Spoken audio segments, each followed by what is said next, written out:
नमस्कार दोस्तों, मेरा नाम कुमार गौरव है और आपके अपने चैनल अल्फा मैराथन क्लासेस में आप लोगों का स्वागत है। आज के लेक्चर में हम लोग देखेंगे कि अगर कोई linear equation in two variables दिया गया हो तो उसमें सॉल्यूशन का अलजेब्रिक और ज्योमेट्रिकल मतलब क्या होता है, और फिर सॉल्यूशन से बेस्ड कुछ क्वेश्चंस को हम लोग डिस्कस करेंगे। तो चलिए आज का लेक्चर हम लोग शुरू करते हैं। तो सबसे पहले हम लोग देखेंगे कि सॉल्यूशन का अलजेब्रिक मतलब क्या होता है। मतलब अगर एक linear equation in two variable दिया गया तो उसमें जब हम लोग सॉल्यूशन बोलते हो तो उसका अलजेब्रिक मतलब क्या होता है। तो हम लोग देखते हैं सबसे पहले कि अगर कोई भी linear equation in two variable है तो उसका जनरल फॉर्म क्या होता है, ax plus B Y plus C equal to 0 such that A B not equal to 0। तो ये जनरल फॉर्म होता है linear equation in two variable का, और यहाँ ए बी कोई भी रियल नंबर हो सकता है, बस 0 नहीं हो सकता। तो हम लोग देखते हैं कि सॉल्यूशन का अलजेब्रिक मतलब क्या होता है। सॉल्यूशन का अलजेब्रिक मतलब क्या होता है कि x और y का वो वैल्यू जो अगर यहाँ पे इस इक्वेशन में अगर आप पुट कर देते तो इस इक्वेशन को सेटिस्फाई करेगा। कहने का मतलब जब x और y का वैल्यू को पुट करने के बाद अगर LHS इक्वल टू RHS हो जाए तो x और y का वो वैल्यू को क्या कहेंगे कि solution of the given linear equation in two variable. जैसे कि एग्जांपल के तौर पे हम समझाते हैं, जैसे कि एक linear equation in two variable ले लेते हैं हम लोग। ये एक linear equation in two variable हम लोग लिए। अगर x का वैल्यू 1 ले ले और y का वैल्यू हम लोग ले लेते हैं 3, इसको हम लोग ऑर्डर्ड पेयर में लिख सकते हैं 1 3। ऑर्डर्ड पेयर में जो फर्स्ट प्लेस होता है वो x का वैल्यू को रिप्रेजेंट करता है और जो सेकंड प्लेस होता है y का वैल्यू को रिप्रेजेंट करता है। तो 1 3 भी बोल सकते हैं, ये x का वैल्यू 1 और y का वैल्यू 3। तो देखते हैं कि x का वैल्यू जब 1 और y का वैल्यू 3 करते हैं तो इक्वेशन सेटिस्फाई होता है कि नहीं, मतलब LHS इक्वल टू RHS होता है कि नहीं। तो LHS हम लोग देखते हैं, तो x का वैल्यू 1 तो 2 इंटू 1 2, y का साइन माइनस y, मतलब y का साइन को चेंज करना है तो y ये प्लस 3 हो गया -3 + 1।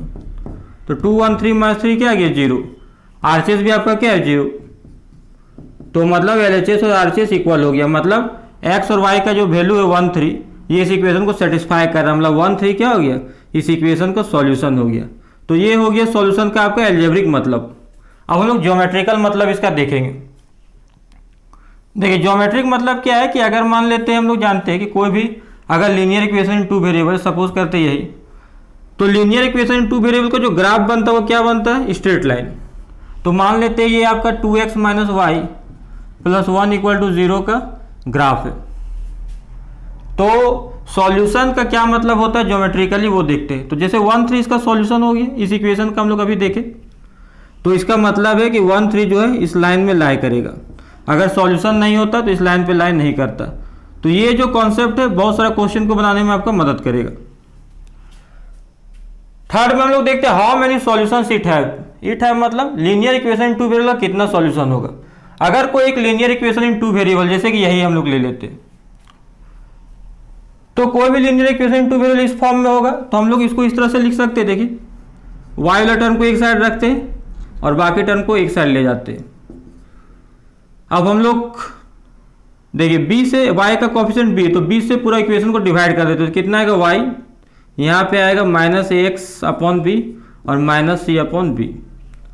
अब कहने का मतलब ये है कि अगर मान लेते हैं a और b तो रियल नंबर था और x भी आपका क्या है, अगर x का वैल्यू का कोई रियल नंबर आप पुट कर देते, मान लेते हैं x का वैल्यू आप कुछ भी पुट कीजिए, कोई भी रियल नंबर, 0 खाली नहीं होना चाहिए। तो x का वैल्यू कुछ भी पुट करते हैं तो ये आपका एक रियल नंबर आएगा।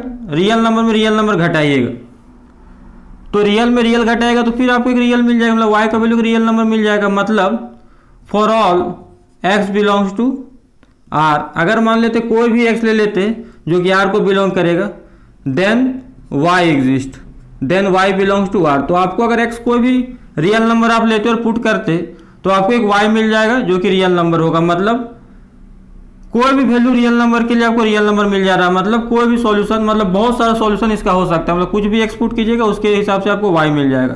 तो इसका कितना सॉल्यूशन हो सकता है, तो बहुत सारा सॉल्यूशन हो सकता है, इनफाइनाइट। तो इसका सॉल्यूशन कितना हो गया, इनफाइनाइट, मतलब अनंत सॉल्यूशन हो सकता है। एक लीनियर इक्वेशन टू वेरिएबल का अनंत सॉल्यूशन, इनफाइनाइट सॉल्यूशन हो सकता है।